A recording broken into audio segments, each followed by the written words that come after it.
45 goes over anticoagulants, antiplatelets, and thrombolytics. So this is just a picture and remembering how the thrombus is formed. Your text goes into it a little more so. Your anticoagulation therapy can be anticoagulants and antiplatelets to prevent a clot formation. It can be thrombolysis, or going in and actually physically, surgically removing it. And then we're going to go anticoagulation with a vasodilation to try to prevent problems. This was just a really good picture with your heparin. Your heparin cannot go through the stomach because of the first pass will completely deplete it. So it is either it is metered sub-Q or IV. It is given for deep vein thrombosis, pulmonary embolus, or an evolving stroke. Also used in open heart surgery to prevent blood clotting for a critically ill patient who is in DIC, or disseminated intravascular coagulation.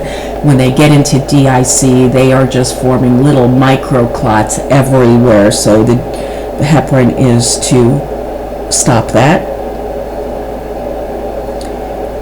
It doesn't dissolve a clot that is already formed, but it prevents further formation.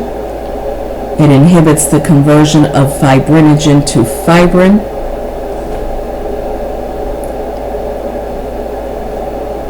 So if you see in here, it inactivates the step for the antithrombin 3 to go to thrombin, and also inhibits this conversion from fibrinogen to fibrin, which is needed to form a clot.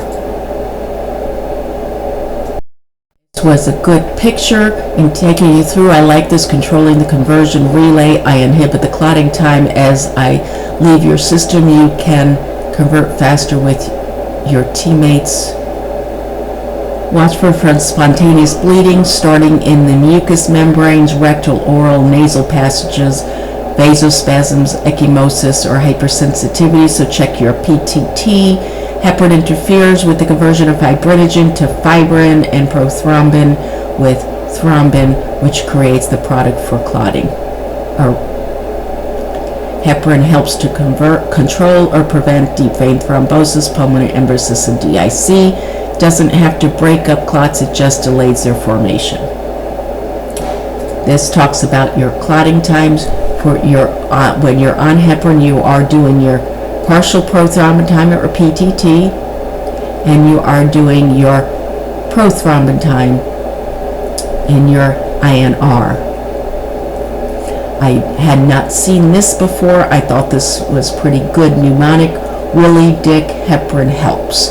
So for von Willebrands and DIC are things that heparin is used for, and for heparin for hemophilia, liver failure, protamine sulfate.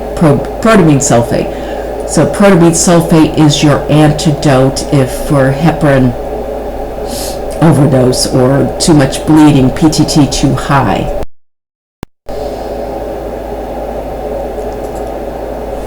Heparin action, because comparing the, okay, so you have your unfractionated heparin, which is just what we call heparin, or LMWH, low molecular weight heparin, that work a little bit differently on preventing clotting times. There's some information here on comparing them.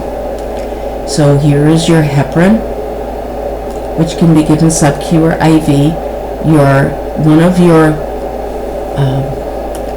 low molecular weight heparins is what we always call Lovenox or enoxaparin. It comes in a pre-filled syringe. I don't know if anyone's had an opportunity to administer it yet. The syringe, it comes in a set dose, it comes in a set syringe, it's always given sub-Q, it comes in the small needle for sub-Q. So some of the benefits of using low molecular weight is greater bioavailability, predictability, and dose-dependent plasma level, less risk of bleeding, lower incidence of heparin-induced thrombocytopenia, or what will be called HIT, H-I-T, which can be a problem with heparin, lower risk of heparin-induced osteoporosis, no need for laboratory monitoring, so you're not doing the PTT and PT-INR. Can be safely administered in outpatient. It also can be administered during pregnancy. And duration of anticoagulant effect is longer, permitting once or twice a day administration. If you'll notice on page 654, when it goes on your pharmacokinetics, heparin is poorly absorbed from the GI tract mucosa, destroyed by heparinase liver enzyme. So it's given parenterally, either subcutaneously or IV, bolus and continuous infusion with immediate response. And the half-life for heparin is dose-related, from anywhere from a half hour to 2.5 hours. Very, very, very short-lived. So you'd have to do it frequently or a continuous drip. Now, going into some oral anticoagulant, warfarin is the most common one of oral anticoagulant that you will see. It inhibits the hepatic synthesis of vitamin K. So if it prevents the vitamin K synthesis, what do you think the antidote is? The antidote is vitamin K. So heparin, your antidote is protamine sulfate, and your antidote for warfarin is vitamin K. Hey, Mr. Kubinin, can vitamin K come out to our house? We can't make clots without him. Watch the PT-INR. So your PTT and your PT-INR with your heparin, your warfarin, you're doing your PT-INR. As long as I'm in the neighborhood, vitamin K won't be able to play. An overdose of Coumadin can cause hemorrhage, headache, bruising, back pain. Coumadin is used to prevent clot formation with deep vein thrombosis, pulmonary embolus, atrial fib with embolism, transischemic attack, which is like a mini stroke, and coronary occlusive problems. This is a good picture in comparing the two. As you see, heparin does not cross the placenta, but warfarin does. There's a delayed reaction with warfarin. It's oral only. This is injection only. Many, as you probably learned by now, many interactions with warfarin, because it's protein bound, and many other protein bound drugs will make the warfarin more available and cause problems. Here's your antidotes: protamine sulfate for heparin, vitamin K for warfarin. This I found. I had not seen this before. I thought this was pretty cool. If you're having trouble remembering which one's your PTT and which one's your PT-INR with your fingers, it's 7 plus 3 for 7 letters in heparin plus 3 letters in PTT. So if you do your hands, 7 plus 3, so heparin plus PTT. Coumadin, the word has 8 letters. PT has 2 letters, so 8 plus 2 equals 10. I had not seen that before. I thought that was clever. Look on chart 45.1, warfarin, drug, lab, food interactions, lots of drug interactions, lots of problems there. Drugs, contraceptives, and rifampin, phenytoin, barbiturates. Just know that there's lots of problems. Oral hypoglycemics. Side effects of heparin is itching, burning, chills, injection site reaction, warfarin, anorexia, nausea, vomiting, diarrhea, abdominal cramps, stomatitis in the mouth.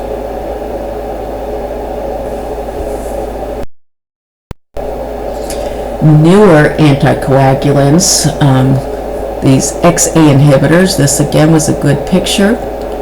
And before it even gets down here, they prevent the next things from going on, so it blocks that XA. Here's the names of a few of them. And again, if you look at the names, rivaroxaban, apaxaban, edoxaban, betrexaban.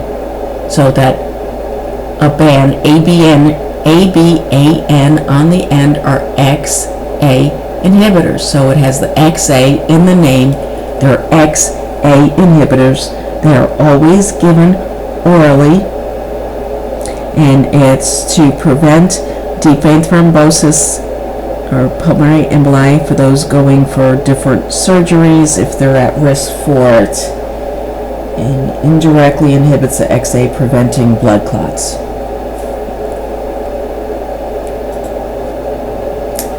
Now, we're going to the next section, direct-acting thrombin inhibitors, or here it says AT3 independent thrombin inhibitors are able to inactivate fibrin-bound thrombin as well as free thrombin, which heparin and none of the heparins can do. There is not a lot in your text in this category. It just has the list of names on the table 45-1. It inhibits the thrombin formation.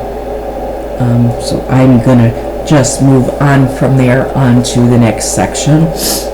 But I just noticed what I didn't go over in your nursing process section: anticoagulants, warfarin, and heparin. Herbal history. Warfarin is contraindicated for patients with blood dyscrasias, peptic ulcer, cerebrovascular accidents, hemophilia, severe hypertension. Used with caution in patients with acute traumatic injury. Look down at your PT-INR. You always want it like 1.5 to 2 times the control. Control is whatever your lab basis is. That's for your PT and your PTT. Examine patient's mouth, nose, looking for epistaxis or bloody nose, urine for hematuria, skin for petechia and purpura for signs of bleeding. Watch older adults closely for bleeding. Their skin is thin and capillary beds are fragile. Check stools periodically for occult blood. Inform a dentist before they have anything done. Be off it for a period of time before any type of surgeries. Wearing a medical alert. Encourage patients not to smoke. Smoking increases drug metabolism, so warfarin dose may need to be increased. Aspirin should not be taken with warfarin because aspirin intensifies its action and bleeding is apt to occur. Suggest that patient use acetaminophen. Many herbal product interactions as noted in Herbal Alert 45-1. Avoid large amounts of green leafy vegetables, the broccoli, legumes, soybeans, because they're rich in vitamin K, coffee, tea, cola, caffeine, excessive alcohol, and certain herbs and nutritional supplements. There's lots of things there on the foods. So many interactions with warfarin. Kind of skipped over and touched on the points that you should know. Direct thrombin inhibitors. And your text, it's in that table. This was more information. Your text did not give a lot on these. Anticoagulant in patients with unstable angina, prophylaxis. Heparin-induced thrombocytopenia is what HIT is, but no longer reduced, so that's out. Inhibit thrombin and clots. I just haven't seen them used a lot, so I'm going to move on. Clopidogrel, Plavix. You will, if you have not seen somebody on this, you will see somebody on this. It is an antiplatelet. I always explain it to a patient that it makes your platelets slippery. So it's used mainly prophylactically to prevent myocardial infarction or heart attack or stroke for patients with high risk and family history who've had one in the past. If they've had some TIAs or transischemic attacks. Long-term low-dose aspirin therapy has been found to be both an effective and unexpected treatment for supporting platelet aggregation, but sometimes people have to be on clopidogrel. So another antiplatelet treatment can be the aspirin, anywhere from the low dose 81 milligrams a day to the regular dose of 325 milligrams a day. It should be discontinued aspirin 7 days before any surgery.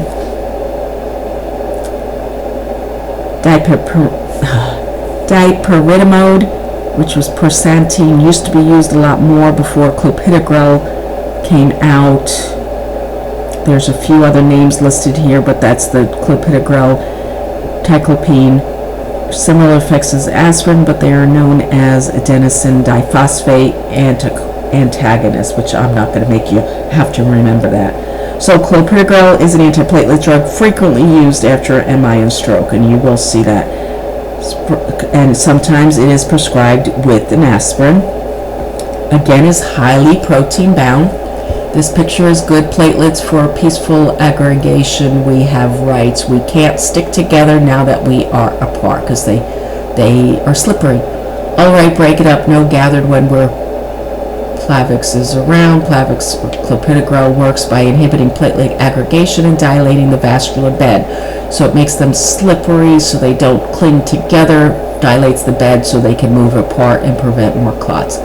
Watch for skin disorders, upper respiratory infections, flu-like symptoms. Caution with hypertension, hepatic and renal problems, history of bleeding, platelet counts before beginning, and every 2 days for a week, then weekly. You have your prototype chart 45.2 that goes on clopidogrel because I said it is the most used.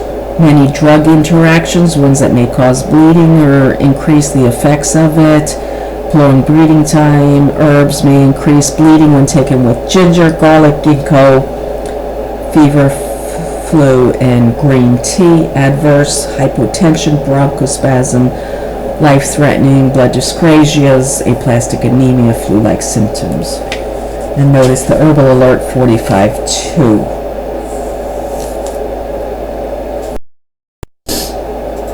Moving right along, glycoprotein 2B3A inhibitors. These are the two here, or three. I always know it as Riapro, so I can't even tell you that generic abciximab, and tirofibin, which I know is Aggrastat, eptifamidine, I know is Integral. Aggrastat and Riapro I've actually seen used quite a bit. These are listed on the bottom of table 45.3. They are all IV boluses. They're given in acute situations to prevent a heart attack when, like, they come in and they're having some changes and they are you can look and go, an MI, myocardial infarction is occurring right now, and you give this drug right there in the ER to prevent the infarction from completing itself.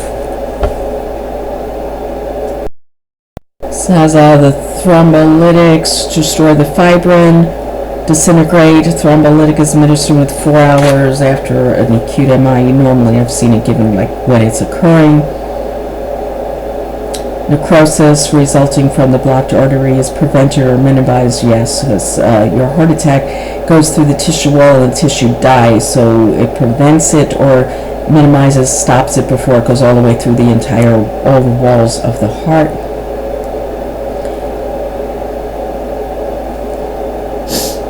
There's not much in your text here. We're going to go right here where it talks about thrombolytics, heart and vascular plumbing depot are clot busters work. If you've got a clogged artery, just run these IV and watch them increase perfusion, decrease viscosity, which is pretty cute. TPA, which I know as streptokinase, I know as TPA, which is used and also given IV bolus in the IV.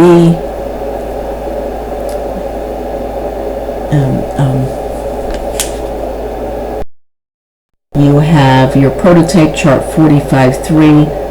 Note that there are lab food interactions when taken with oral anticoagulants, NSAIDs. It decreases the effect of nitroglycerin, increased bleeding with these others. Watch your hemoglobin hematocrit, watch for bleeding. Lots of herbal interactions, especially, again, the same ones as were noted over here on your antiplatelets. It's the same herbs that have a problem. Side effects: bleeding, nausea, vomiting, fever, life-threatening intracranial hemorrhage because of extensive bleeding. When these first came out, they were used pretty rampantly, not used as much right now. Half-life for TPA or alteplase is 5 minutes, shorter than the half-life of streptokinase. Alteplase is very expensive. Allergic reaction occur less frequent than with antistreptase. Alteplase does not induce hypotension, as streptokinase does. You can have an anaphylaxis reaction causing a vascular collapse and intracranial hemorrhage anywhere in the body. Patient-centered process for thrombolytics: check baseline CBC, which is your blood count, complete blood count, your PT-PTT, your bleeding times. Contraindication for use include recent cerebrovascular accident, active bleeding, severe hypertension, and anticoagulation therapy. That's a no-brainer. That's pretty much just thinking common sense. Contraindicated for patients with recent history of trauma injury, especially head injury. Again, logical. Monitor vitals, blood pressure. Look for signs of active bleeding, of course. Examine patient for active bleeding for 24 hours after the drug is discontinued. Very frequently throughout administration, right after administration. Look for allergic reaction. Avoid administering aspirin or NSAIDs for pain or discomfort. Acetaminophen can be substituted. Monitor electrocardiogram. Yeah, it's a reperfusion dysrhythmias that you get as the clot is dissolved, but that's more than you need to know at this point. And believe it or not, we are at the end of that chapter, and you have one more to go to finish the cardiovascular section.